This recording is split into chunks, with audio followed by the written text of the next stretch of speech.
Unboxing muna tayo.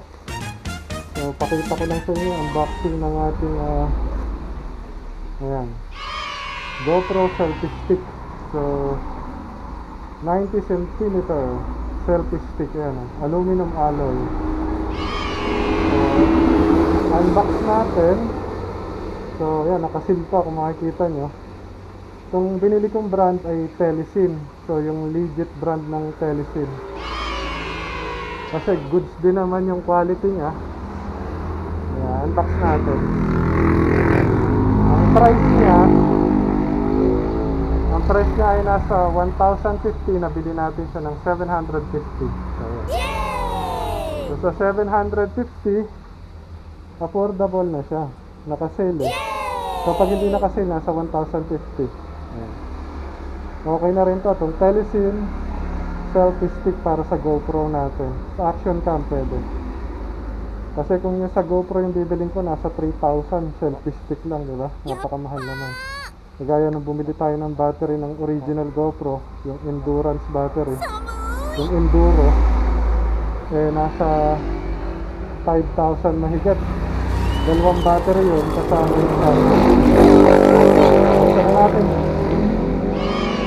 So ito yung ating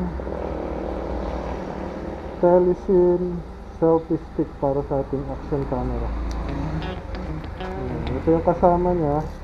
May kasama siyang adapter. Then, ito na yung pinaka selfie stick ko eh. Nakabox pa. Siguro ito yung para sa mount na ating action camera.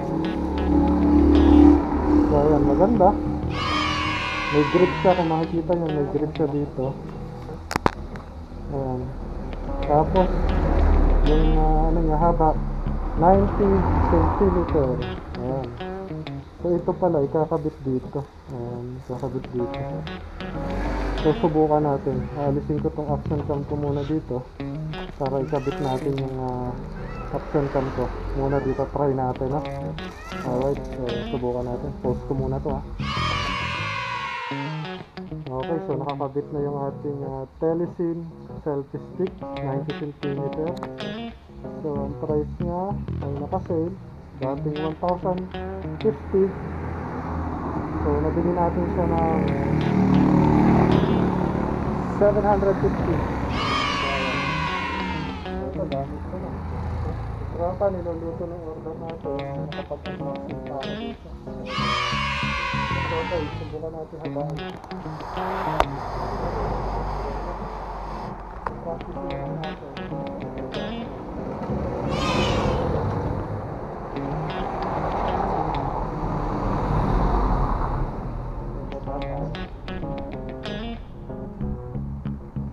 Dito tayo sa Belly Chicken. So nag-take out tayo para kami ulam dito.